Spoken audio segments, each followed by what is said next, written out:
বিহারে মহাগঠবন্ধন জিতছে, কিন্তু বিজেপি ইতিমধ্যেই ভোটে বড় চুরি করেছে। মহারাষ্ট্র, হরিয়ানা, কর্ণাটক সমস্ত জায়গায় ভোটে কারচুপি হয়েছে।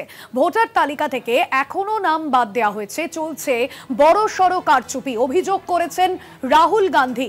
নিজ নিজ বুথে সতর্ক থাকুন, নিজের ভোট রক্ষা করুন, এমনটাই রাহুল গান্ধী বার্তা দিয়েছেন। গণতন্ত্রে ভোটই আপনার সবথেকে বড় অস্ত্র, আর এই ভোট থেকেই জন্মায় আপনার সমস্ত অধিকার, এমনটাই বার্তা দিয়েছেন রাহুল গান্ধী।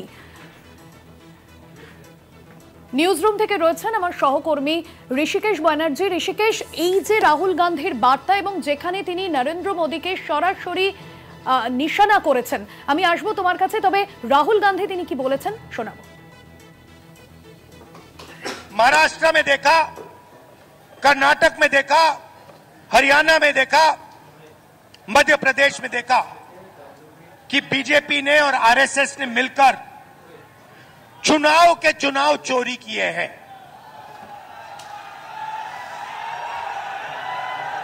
चुनाव चोरी किए हैं।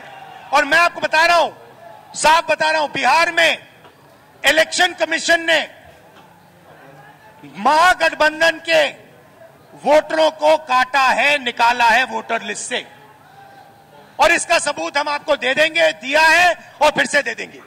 तो आपकी जिम्मेदारी है कि जब ये वोट चोरी करने की कोशिश करेंगे, जो बिहार में करेंगे, आप उनके सामने पोलिंग बूथ पे खड़े दिखाई देंगे और कहोगे भैया हम चोरी नहीं करने देंगे, वोट चोरी बिहार में नहीं होगी। क्योंकि वोट चोरी संविधान को रद्द करने का तरीका है। हमने देखा। ঋষিকেশ রয়েছেন আমার সঙ্গে। ঋষিকেশ, রাহুল গান্ধীর এই বার্তা একেবারে রবিবাসরীয় শেষ যে ভোটের প্রচার, সেখানে কতটা তাৎপর্যপূর্ণ এই বার্তা? একদমই, দেখো ভাস্বতী, ভীষণই তাৎপর্যপূর্ণ। প্রথম দফার নির্বাচনের আগে রাহুল গান্ধী তিনি যে বার্তা দিচ্ছেন, একদিকে তিনি যেমন আশাবাদী যে মহাগঠবন্ধন বা কংগ্রেস এবং আরজেডি জোট সেখানে ক্ষমতায় আসছে বা তারাই ভোটে জিতছে, কিন্তু এর পাশাপাশি তিনি বিহারের সাধারণ ভোটারদের উদ্দেশ্যে তিনি বার্তা দিয়েছেন যে নিজের বুথ সিকিওর করতে হবে, কারণ ইতিমধ্যেই বিজেপি ভোট চুরি করতে নেমে পড়েছে।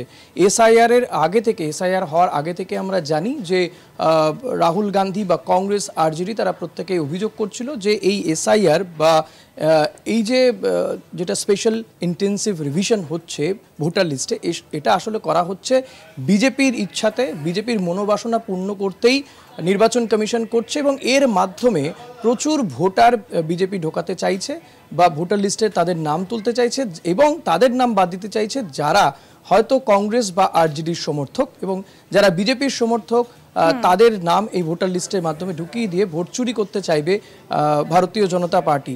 তারা এই একই পদ্ধতি অবলম্বন করেছে মহারাষ্ট্র, হরিয়ানা এবং কর্ণাটকেও, এমনটা কিন্তু অভিযোগ করছেন রাহুল গান্ধী।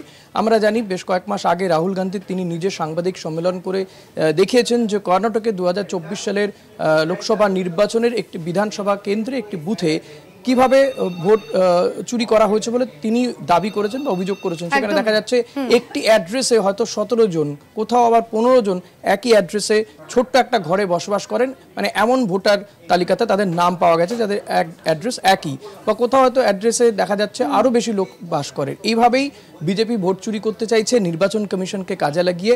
এক্ষেত্রেও কিন্তু রাহুল গান্ধী বলছেন যে প্রত্যেক বাসিন্দা যারা ভোটার, ভোট তাদের গণতান্ত্রিক অধিকার, আর ভোটকে রক্ষা করাটাও এখন তাদের গণতান্ত্রিক অধিকারে দাঁড়িয়ে গেছে। তাই নিজেদের বুথকে সামনে রাখতে বলছেন, নিজেদের বুথে যাতে ভোট চুরি না হয় সেদিকে সজাগ সতর্ক থাকতে বলছেন রাহুল গান্ধী। একদমই, এবং সবার অধিকার রয়েছে এমনটাই বার্তা দিয়েছেন রাহুল গান্ধী। ধন্যবাদ জানাবো ঋষিকেশ।